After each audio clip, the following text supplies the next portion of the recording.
Yang pertama ada materi lembaga keuangan internasional. Pengertian lembaga keuangan internasional adalah lembaga keuangan yang telah ditetapkan oleh lebih dari satu negara dan merupakan subjek hukum internasional.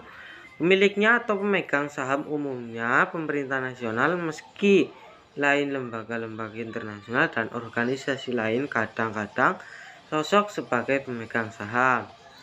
Selanjutnya ada jenis lembaga keuangan internasional. 1. Bank Dunia. Bank Dunia merupakan sebuah lembaga keuangan internasional yang menyediakan pinjaman kepada negara berkembang untuk program pemberian modal.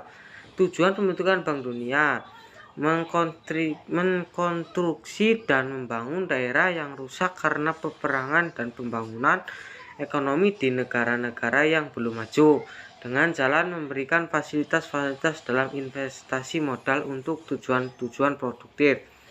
Yang kedua ada memajukan investasi dari luar negeri suatu negara dengan memberikan jaminan atau ikut serta dalam investasi swasta tersebut dengan modal sendiri atau yang bersumber dari kontribusi pemerintah negara-negara asing dan mobilitas modal swasta, atau dengan modal yang diperoleh dari penjualan obligasi.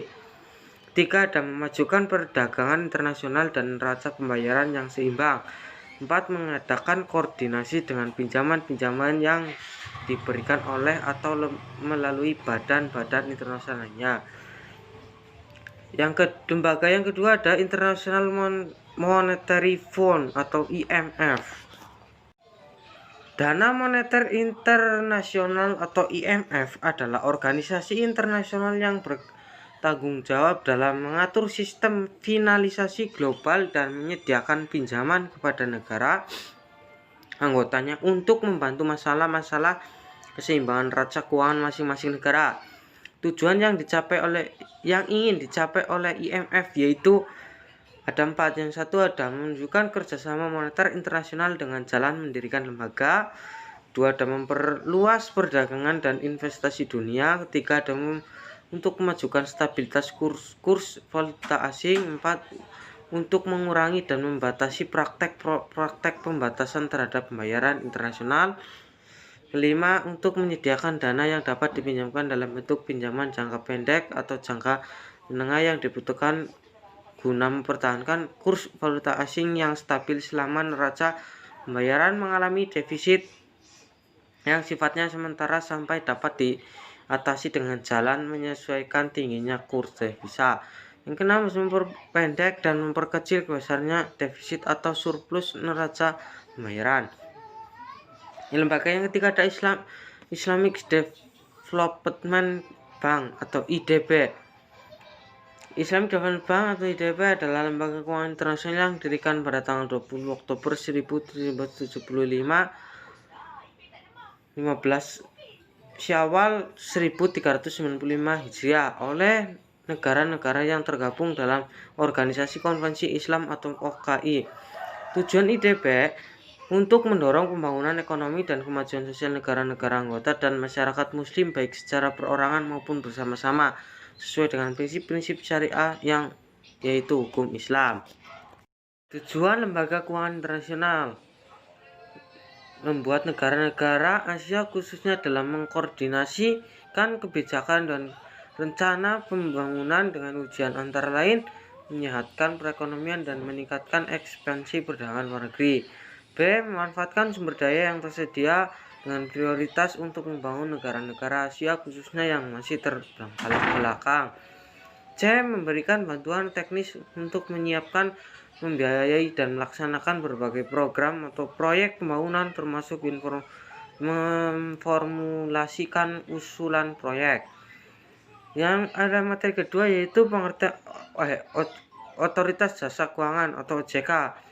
Otoritas Jasa Keuangan atau OJK adalah lembaga yang dibentuk berdasarkan Undang-Undang Nomor 21 Tahun 2011 yang berfungsi menyelenggarakan sistem pengaturan dan pengawasan yang terintegrasi terhadap keseluruhan kegiatan di dalam sektor jasa keuangan baik di sektor perbankan, pasar modal dan sektor jasa keuangan non-bank seperti asuransi, dana pensiun, lembaga pembiayaan dan lembaga jasa keuangan lainnya.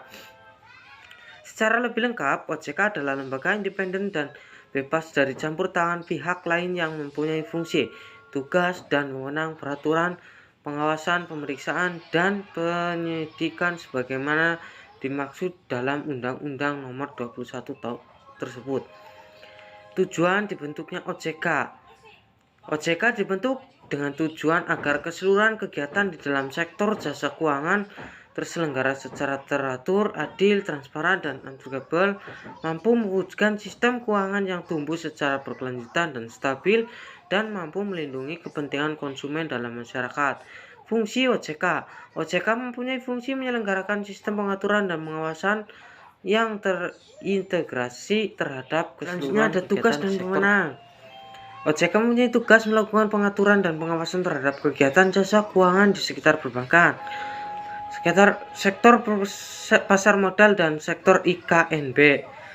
OJK melaksanakan tugas pengaturan dan pengawasan terhadap kegiatan jasa keuangan di sektor perbankan, kegiatan jasa keuangan di sektor pasar modal, dan kegiatan jasa keuangan di sektor perasuransian, dana pensiun, lembaga pembiayaan, dan lembaga jasa keuangannya.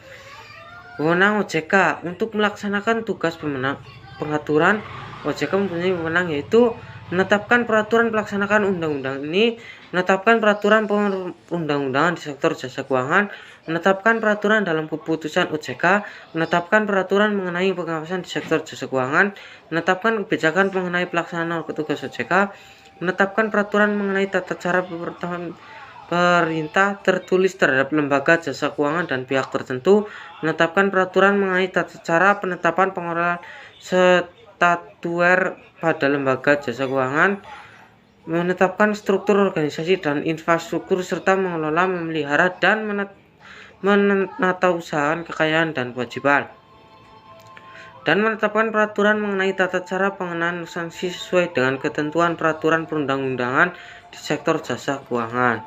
Sekian dari saya, bila banyak salah mohon maaf. Wabillahi taufiq wal hidayah. Wassalamualaikum warahmatullahi wabarakatuh.